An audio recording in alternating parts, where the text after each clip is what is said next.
I'm Nicole and today I am taking part in JD Ray Reid's 24-hour readathon.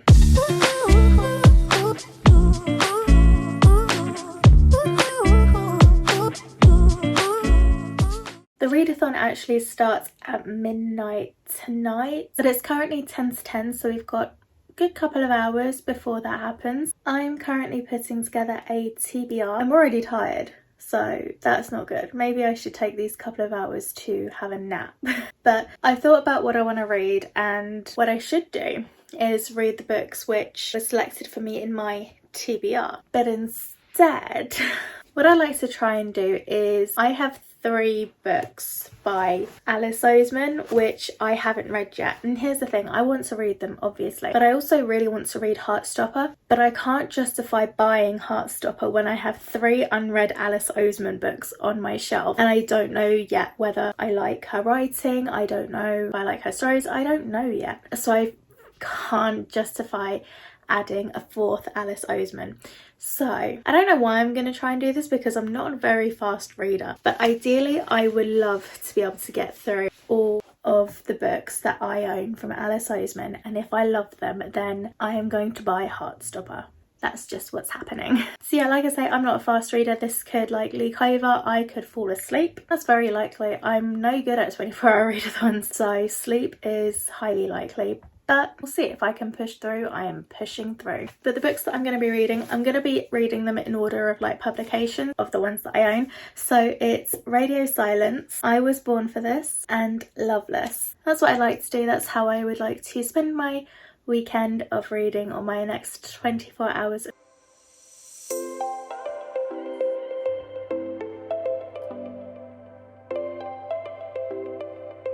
I'm 3 minutes in and I just yawned. This should be interesting.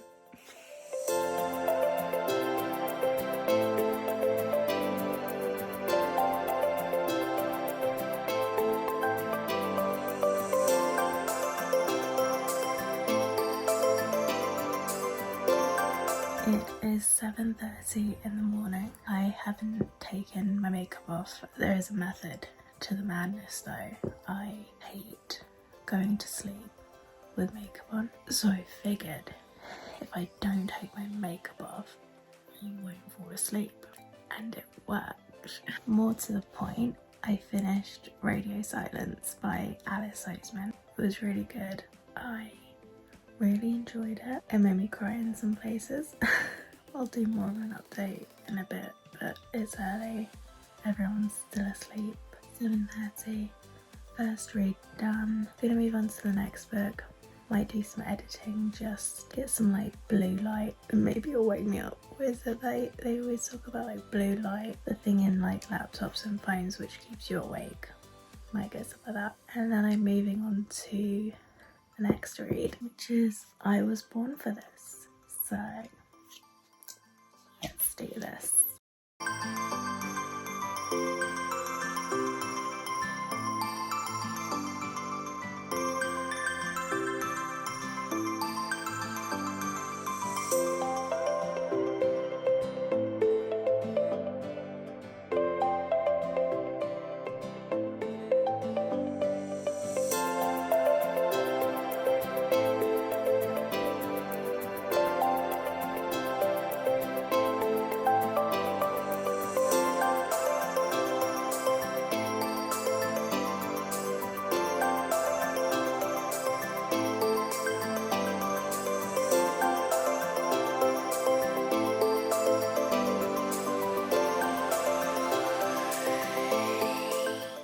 Okay, so it is a couple of days later. I finished all 3 books. I think I finished them like that Monday into Tuesday. Does time even exist kind of time? But the first book that I read was Radio Silence. In this book we follow a young girl named Frances. I think she's in year 12. There was like some confusing moments for me and this book. I think she's 17 in this book. I'm assuming she was taking her A-levels. I'm sure they mentioned GCSEs in here, but I'm also pretty sure you take your GCSEs about 15, 16, unless of course things have like massively changed from when I took my GCSEs and A-levels, so... But yeah, we follow her essentially throughout year 12. She is head girl, she considers herself extremely clever, and she is extremely clever. And she has a plan that she wants to study hard, graduate, go to university, get a good job, and be happy. Like, that is her plan. Soon, Frances meets somebody called Aled. Aled, when they're first introduced, he's not really somebody she knows, but I suppose she knows of. She doesn't think much of him until she finds out that he is the creator of her favourite YouTube podcast radio type show, Universe City. And over time their friendship deepens and grows and they become very close. We get a lot of Aled's backstory. There's some issues with his family life, and Frances actually herself starts to question whether she wants the things that she's always wanted. I really enjoyed reading this. I could really understand where I think she was coming from in terms of at school you're kind of funneled. You're funneled into certain ways of thinking, like growing up, and then at school it's very much like study hard, get good grades, go to college, go to university, get a good job, and that's how you should live your life, kind of thing. I think it did an interesting job in showing that sometimes you can go through all of the things that you're meant to do, and then to the point that you realise you don't even know if it's what you wanted in the first place. I found this book really interesting as well because I think in Alice Oseman in general, I think I've primarily heard American booktubers talk about Alice Oseman, and it was interesting because I suppose at first she was talking about like 17 and head girl and year 12, and she did mention GCSEs, but it wasn't that which tipped me off to the fact that this is set in the UK. It was when she started mentioning Spoons or Wetherspoons, which, if you don't know, is a chain of pubs we have here in the UK. That's basically what tipped me off. Don't know what that says about me. What I also found interesting is that this book is set in Kent, and that's only like an hour away from like me personally, so that was really interesting as well, to have like to read a story. I wasn't expecting it to be in the UK anyway, and then for it to be so close to me, I found that quite interesting. I really liked Alice Oseman's focus on mental health. I thought that was portrayed really, really well. I think my favourite thing about this book was the commentary on fandom culture. There were points in this book, like I say, Aled is the creator of a popular show called Universe City, and but his identity is completely anonymous, and I think it did a good job in portraying how sometimes people try to dig into stuff which they have absolutely no business in knowing and could actually be detrimental to somebody's life. There were also points where there were like death threats from fans.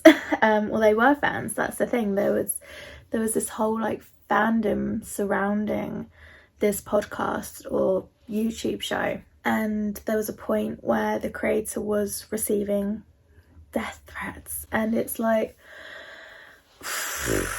you know, like, it is very on the nose, but I liked it, I think, for that reason, because it's just something you see all the time and it pisses me off. It always amazes me that people think that they have the right to say stuff like that to other people, and I think it really shines a light on it. This book, I think, does a really good job in showing that there is always somebody else behind the screen. I think everyone who uses social media should read the story, to be perfectly honest.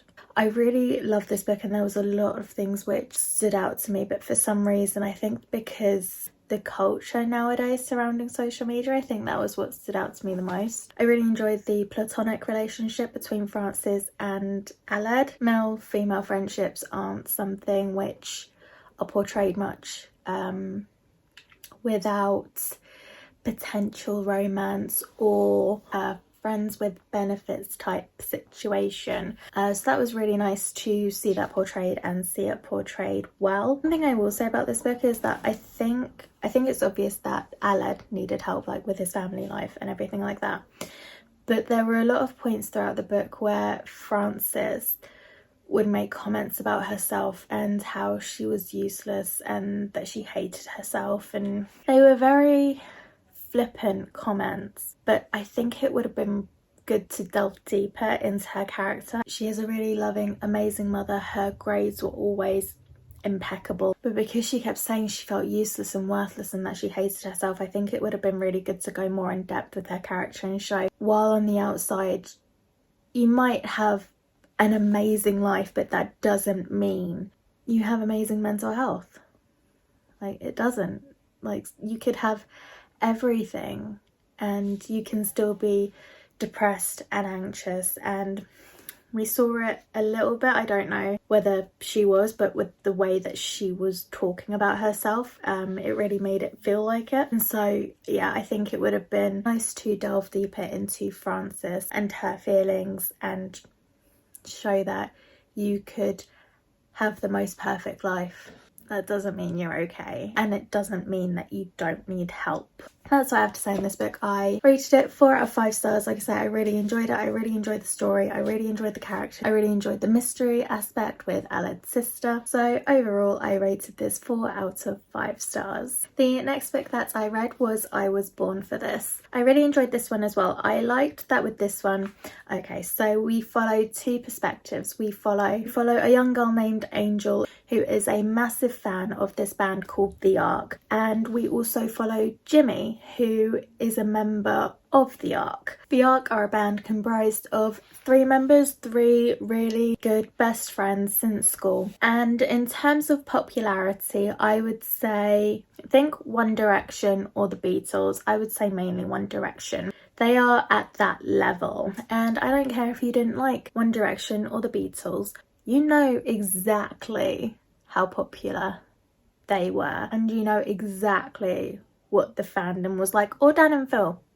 But if we're relating it to bands, I would say One Direction, and there is a reason for that. I really liked that we followed the 2 perspectives. I liked Angel's character to an extent. I liked it when we got to the character arc, but I did like her character. But I'm really glad that we had the ability to follow Jimmy. Jimmy is a member of the band. He is trans and he has a lot of anxiety, to the point where when he's on stage, he's good doing his music, but meeting the fans caused him like a source of anxiety. When he thought of scenarios, he went to worst case scenario. For example, there was a photo which leaked of him and another member of the band. They were like sleeping or something, and his thought was, somebody's broken in, taken that picture. What if next time it's somebody who despises the band? And yeah, so his mind always went to worst case scenario. Lots of anxiety that he was dealing with, and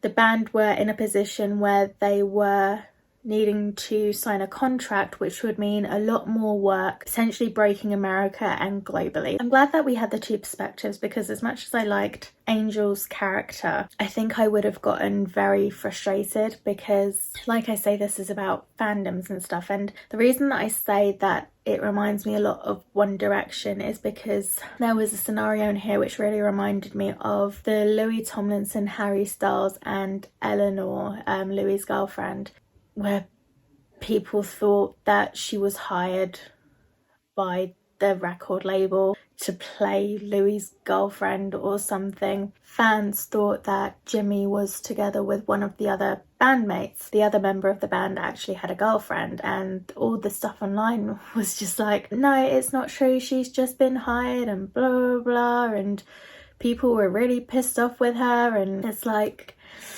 yep, you really hit the nail on the head. You're very on point. Like, that is literally what happened. But it was really good to have the band's perspective there to put things in perspective, I feel like. You know, I think fandoms are great and you get to meet new people and really connect with them about different things. Like in this book, Angel is staying with her friend Juliet, who she met online, and it's the first time she's meeting her in 2-3 years since they started talking, and they connected over this band. And you can form lifelong friendships with people online, but things can be taken too far sometimes, just a little bit.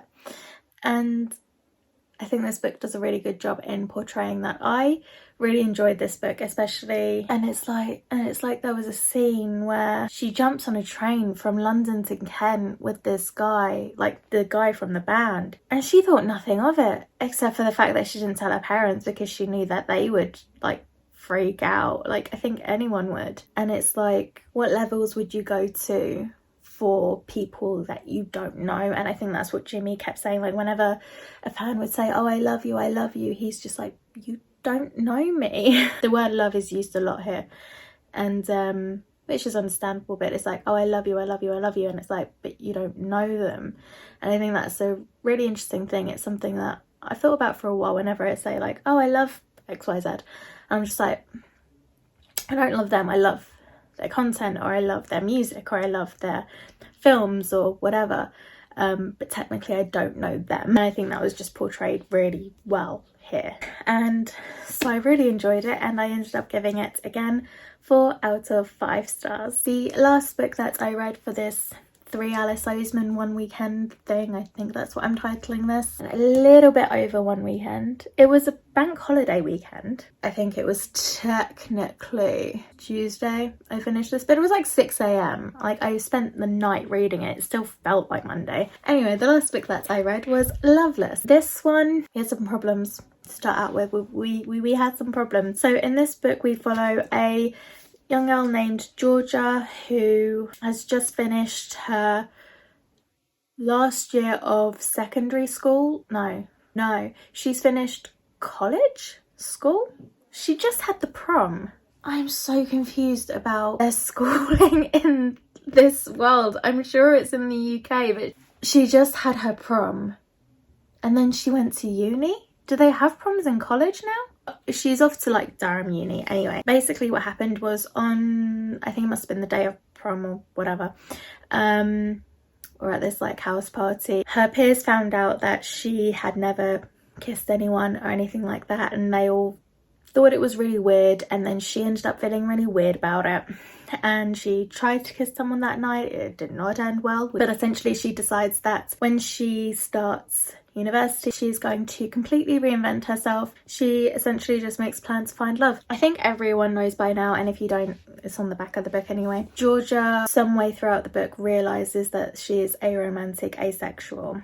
That came as a really big shock to Georgia, because she's grown up reading romance stories, reading fan fiction, having music everywhere which talks about love, movies everywhere which talk about love, TV shows, like everything has an element of falling in love to it. And so she just thought that was the trajectory her life was headed, and so to come to terms with the fact that she would never have that, and coming to terms with the fact that on some level she didn't want it, but that she wouldn't be able to get married, she wouldn't be able to, I suppose, have kids in the traditional sense. She ends up obviously learning a lot about herself, but about having to rethink what her future is going to look like. There were a lot of ways I really relate to Georgia.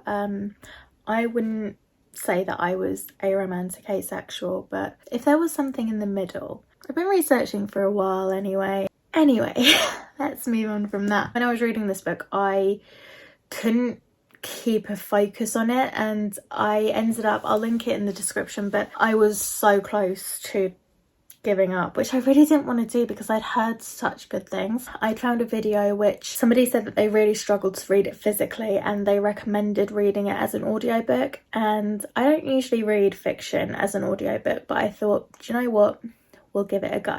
And that was when I flew through the rest of this book, and I'm really glad that I didn't give up on it, because I did really enjoy it overall. I really loved the focus on friendship. I love the gestures in here, which are conventionally considered romantic gestures between partners, but they had that between friends. I loved that. I thought that was so lovely. I really loved all the side characters. I loved Jason and Pip and Rooney and Sunil. Sunil was like, he was just sunshine. He wasn't in it loads, but when he was, he was just such like a beautiful, lovely character, and I loved him so much.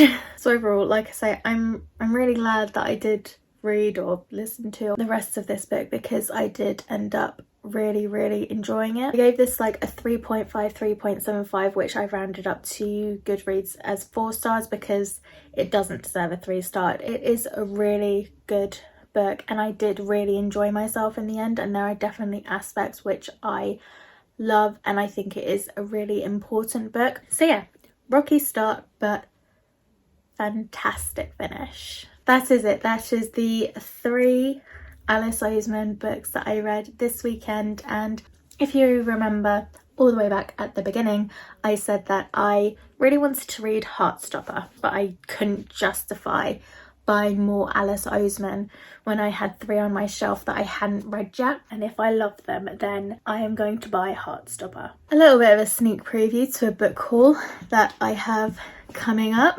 soon, hopefully. I am going to buy Heartstopper. So yeah, that is the end of this video.